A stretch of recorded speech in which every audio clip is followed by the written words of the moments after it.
Okay, well, welcome everyone. We are moving into day 3 of our teachings on full-bodied leadership. It sounds like we're live on most of our channels, so we're going to go ahead and get rolling. Today's session is about stage 3 on the path to full-bodied leadership, which is called engaging and dismantling. And we're coming off of our session yesterday where we were talking about letting go, this experience of entering initiation and release. I want to presence for those of you who may be part of this faith that today is the first day of Lent when we're recording this session. It's a really good time to be in this reflection of letting go and new becomings, and really also to be in a reflection of being on a path of practice and a path of opening to what may be the new fresh parts of yourself that you want to allow to come forward. So we're really right on time. For those of you who are new to me or to this work, I'm Leanne Mallory. I'm an executive coach. I'm the creator of Guts and Grace, which is a women's professional development and coaching program. I'm also author of the book Guts and Grace, A Woman's Guide to Full-Bodied Leadership. I am a teacher and artist, a healer, a coach, a guide for the secretly spiritual professional woman who is committed to making big change in her industry, her organization, or her community, and she knows she needs to do it without burning out. In essence, I help women step into, really tap into the wisdom of their bodies to support the choices and decisions they make at work so that they and their organizations can truly thrive. And since what we're going to be working with here today is full-bodied leadership, I want to invite us to take a moment and bring our awareness to the sensations in our bodies. Because no matter what we've been doing just before this, coming into presence can easily start with a moment of checking in. And often we don't do this enough during our work days. So take a moment and feel your own body, however you do that. If you're sitting, could be just feeling the weight of your behind on the chair, maybe your feet on the floor or the pedals if you're driving. And for example, you might notice your breath, not as an idea, but literally the ribs, rib cage, our lungs moving in and out. And let yourself settle in. You get to be here, you got to receive. We'll share some things. As we start our session today, I want to affirm that we all are in exactly the right place, at exactly the right time to do the learning that will support us each in our growth and expansion right now, exactly as we are ready for. But as we let go and we embrace new ideas and disentangle ourselves, that it happens with ease, that each of us is already whole, that we know what we need to do next, that it's just a matter of doing it, and that we are at home inside of ourselves, which makes our truth-telling that is necessary easy, that we're here, we're fully present, and we're ready to learn. Take one more deep breath. If your eyes were closed, you can open your eyes if you would like, or keep them closed, and we'll continue. So we are here again for a week of teaching and learning on full-bodied leadership, which really is a path of a new kind, a new paradigm of leadership that really, for me, I hold as both for women and for everyone. And it's a path of leadership that asks us to, or invites us to, dismantle the patriarchy within.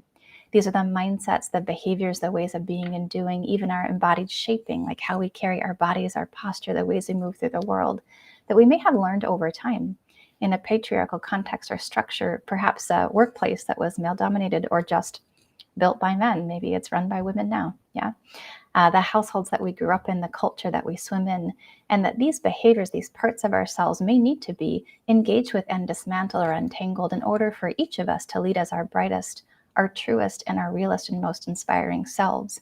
And that's actually what's typically needed to break the glass ceiling, to advance to more senior levels of leadership, or if we're already executives, to really bring a next level of impact into the world, because our industry is already, right, we're shaped by these forces. And if we're wanting to create change, we're talking about shaping something different. And it helps, in fact, I think it's necessary to be coming from a different paradigm to be able to lead or guide a change that's a new paradigm kind of change.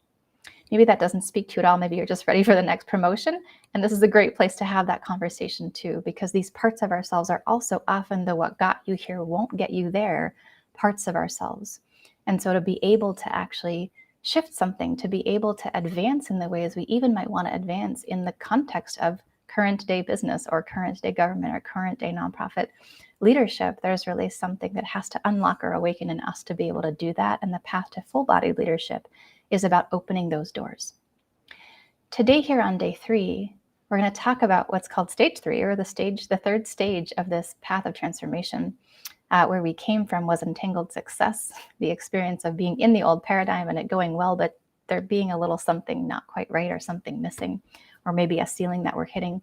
We talked yesterday about the experience of entering initiation, meaning something starts to unravel, detangle, maybe fall apart, maybe a loss, something gets disrupted in your life, and you have to actually face what wasn't working totally before, either because the breakdown is exactly to do with that, or because the breakdown had nothing to do with that, but suddenly it asks you or invites you to think differently, to see things differently. And so here we are on day 3 and stage 3.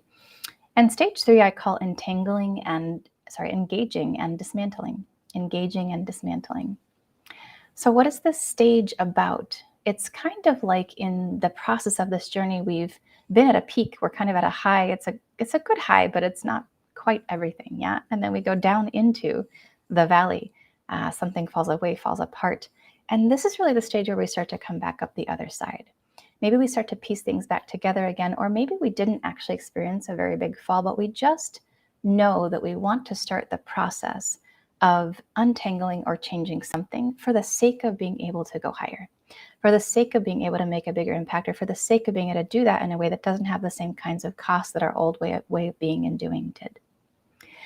The bad news about this stage is that it's the stage in which we really start to discover, by paying attention, that tiny habits, these tiny little things about how we be and do, have really big consequences on our experience and on our results.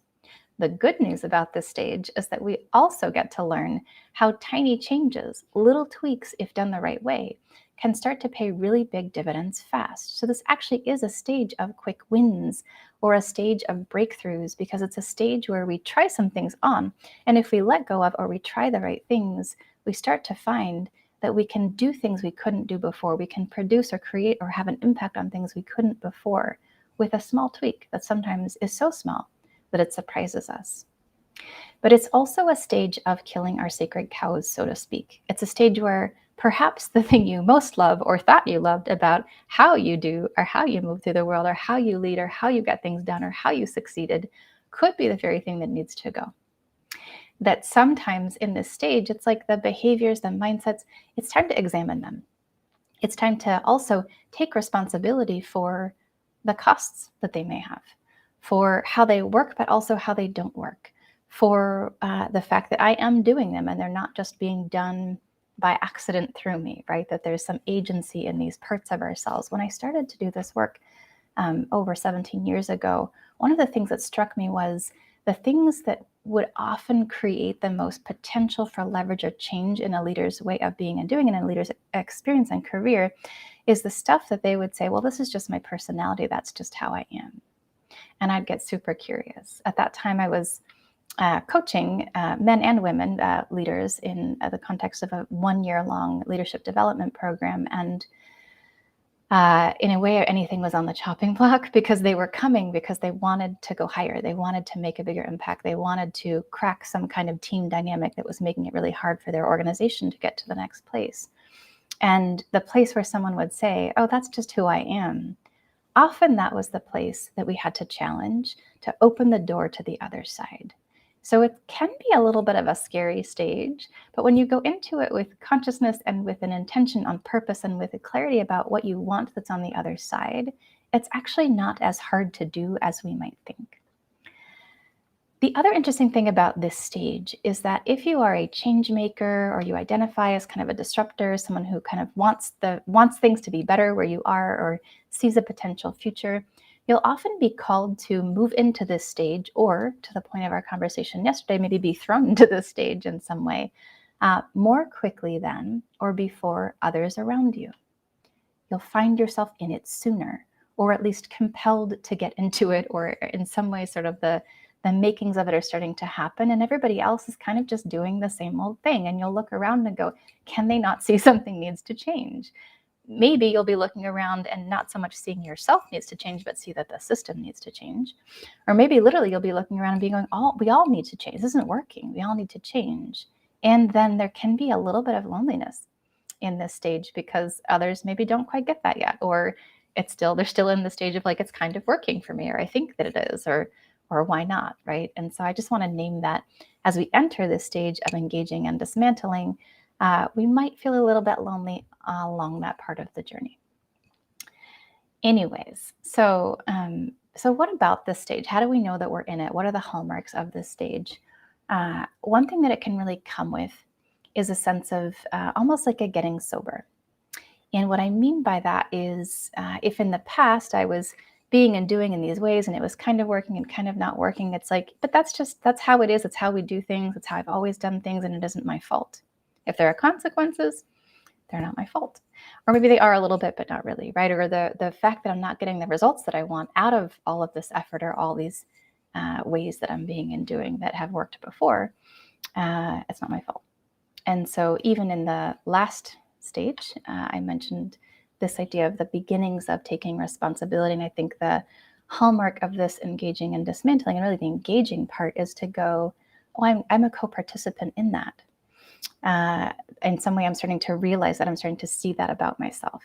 Yeah, that it isn't just happening to me, or where I'm stuck maybe isn't just that I'm stuck, but there's actually some way that I'm co-creating or even fully creating the results that are not the optimal results I'm looking for. I'll give you an example. So I worked with a woman a number of years ago who was really like at the point in her organization, pretty large financial institution on the East Coast, and she was ready for executive level leadership by most people's assessment, her own self-assessment, and just kind of in the conversations, right? When they did performance reviews, she was one of the people they were looking at. And yet she kept getting passed over for a promotion. And in some ways, all of her actual kind of business results didn't reflect that should have been the case, but there was something about her that had them keep turning their head.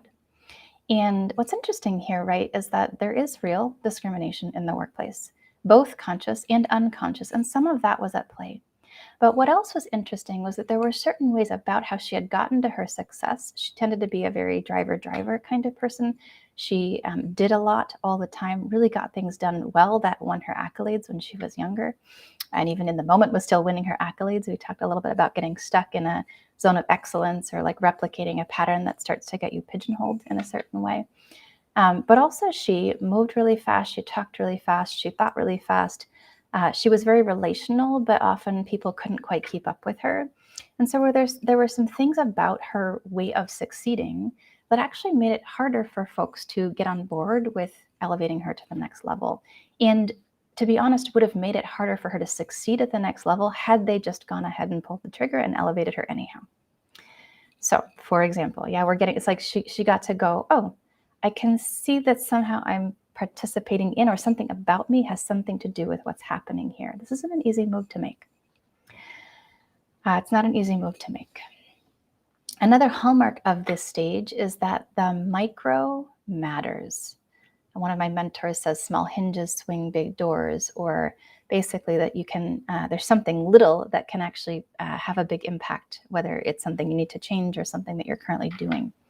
So with the client that I mentioned, one of the practices that we got into, which was designed to disrupt a certain thing about what I just described about her kind of old paradigm success, was that we had her walk more slowly from the car to her office every day. This, of course, was before the pandemic, when we used to have cars in offices and drive to them and so on. But we actually invited her to walk more slowly, just one time a day at this beginning of her day moment. And in a way that started to disrupt something about her embodiment that was toward moving too fast, getting too much done, being in a certain way that didn't actually exude executive presence nor help people get on board with her.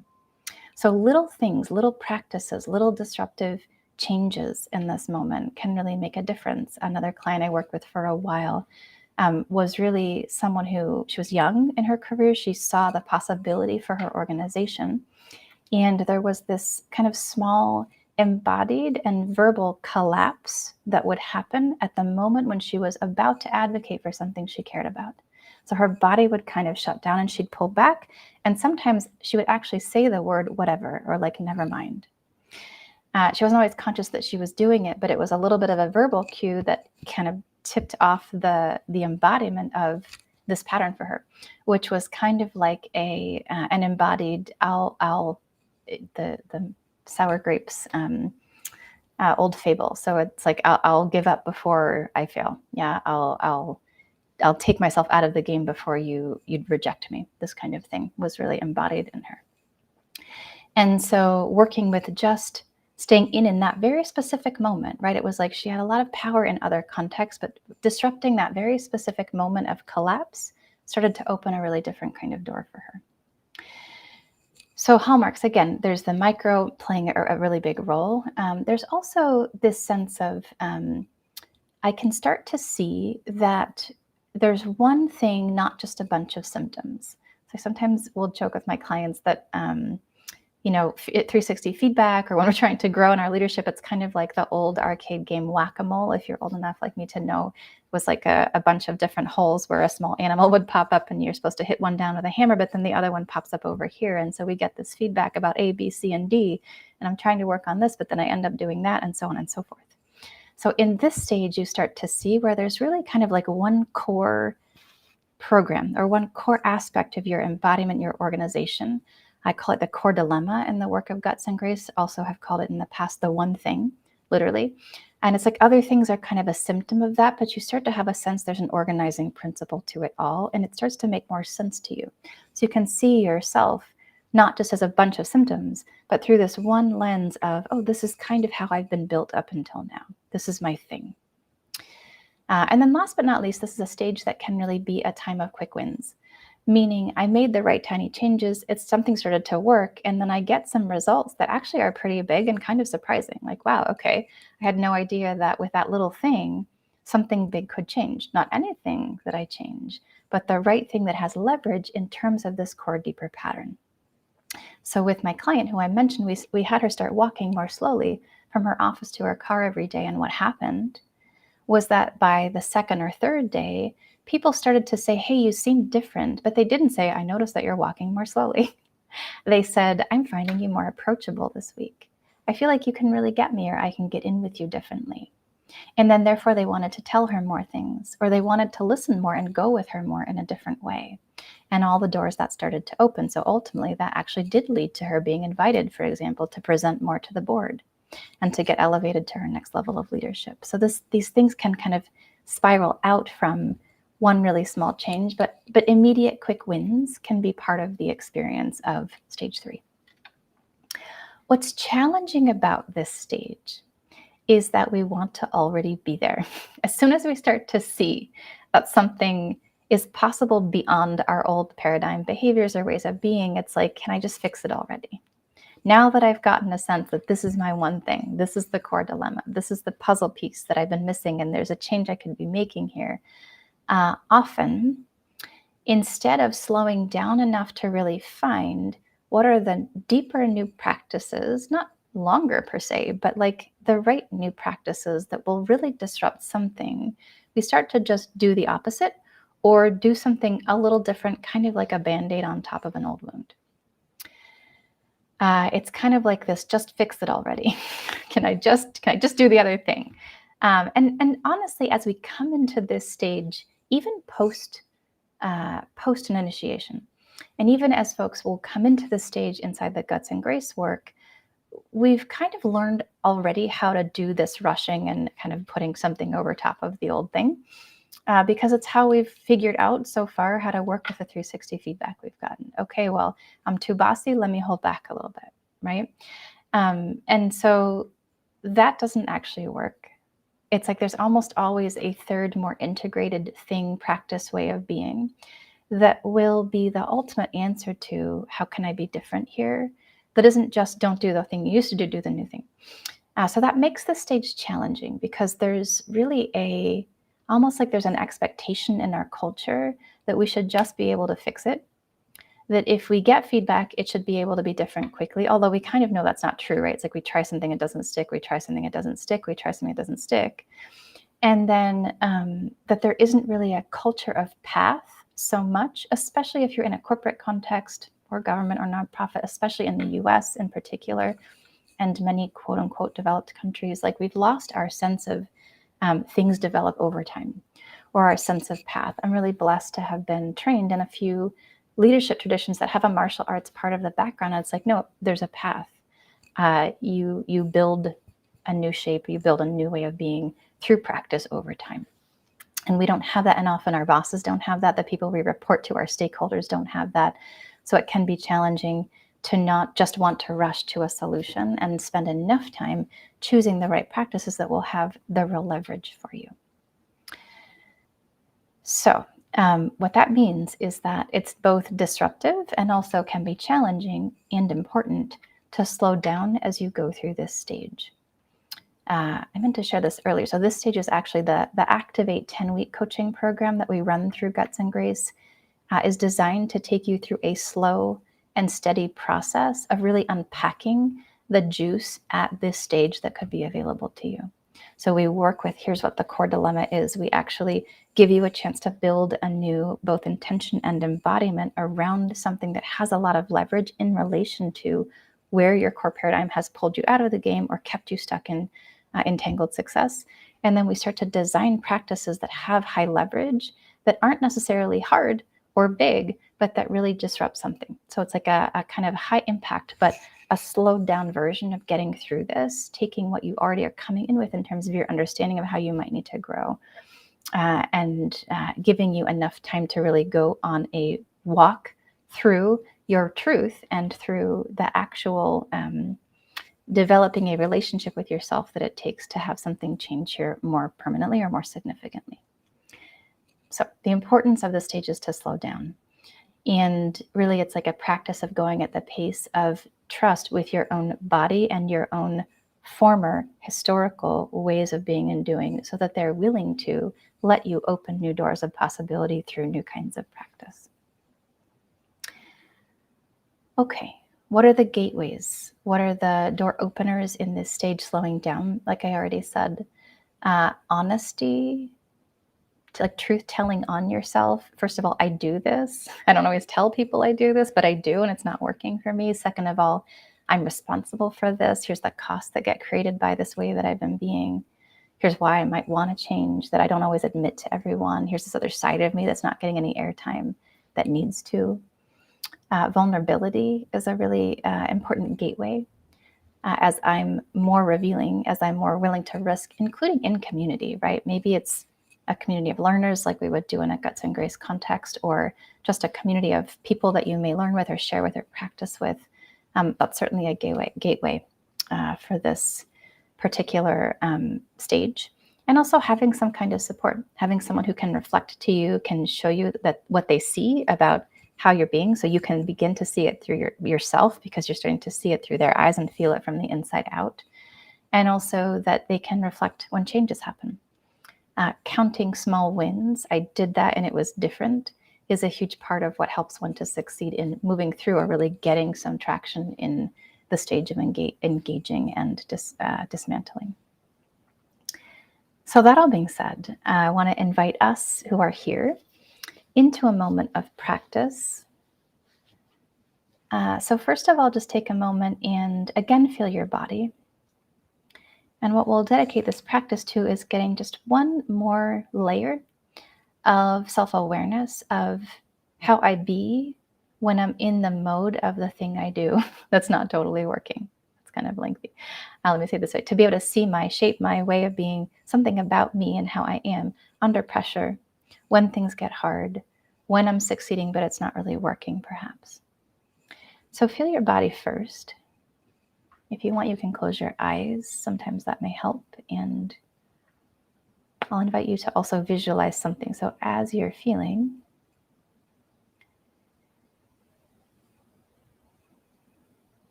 I invite you to also remember or imagine the last time or a recent time when you were in the thing you do to succeed, to get by, to cope. So it could be like a moment where you were under some pressure and so you performed, or a moment where somebody was challenging you and like the part of yourself that you don't always love came out, or a moment where things were hard and you coped with it. whatever feels most relevant to you right now. We could do these practices for days, but I want to just give you a snapshot. So hopefully you have something. It doesn't have to be the right thing. And then feel your body again and just keep the awareness of that moment or your memory of it or your connection to it live with you while you come back to feeling yourself. And as if you were in it again, let your body start to do, not performing, but kind of like from the inside out, like, oh, if I imagine myself there, my body starts to do this. So for example, I'm noticing in myself, I'm getting a little tighter. My eyes are checking out some. I'm pulling back a little and pulling in a little. You might be totally different, but notice. And let your body do it maybe 2 or 3% more. If you're not feeling much, you could try like turn it up 10%. And feel from the inside out the shape of this. Notice 1 or 2 places in your body that have changed as you put yourself in this state. It's amazing we can conjure these things quickly. Most of us, not all of us. Yeah. And just be with it for a second. This might be the thing you don't like to feel, or maybe it feels really familiar and comfortable. Either way. And as you be with it, kind of just sense like, who am I here? And maybe like see if some adjectives come up. I'm brave. I'm stuck. I'm shut down. I'm determined.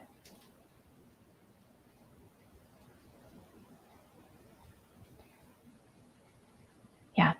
And then ask yourself or ask your body, if I was going to take an action from here or do something, what would I do next?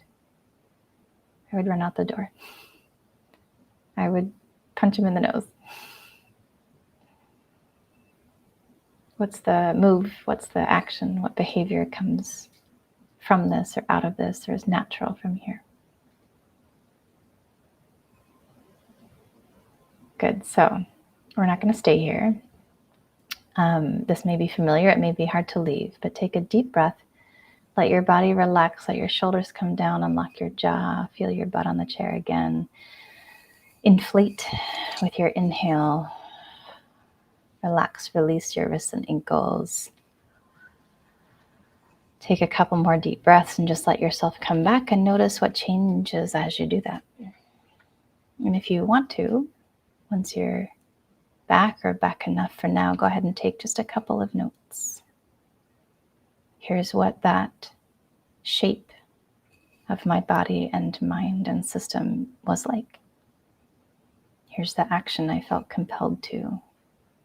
It's not always the case, but often there'll be some inklings here of your core dilemma, the one thing that your old paradigm success may have hinged upon, but may not be the shape of the new you, where you're going, full-bodied leadership.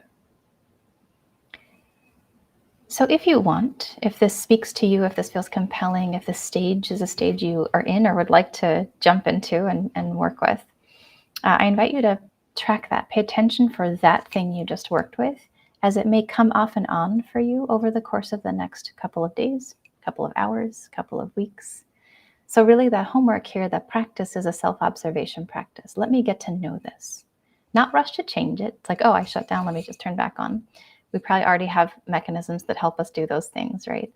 But just get curious about it and spend some time with it, because it's going to give you more information if you spend some more time. So if you're here and you're watching and you want to put anything in the chat, if you're willing to reveal something like a description of that shape or what you noticed or just something you learned from what we've talked about here so far, please feel free to do that.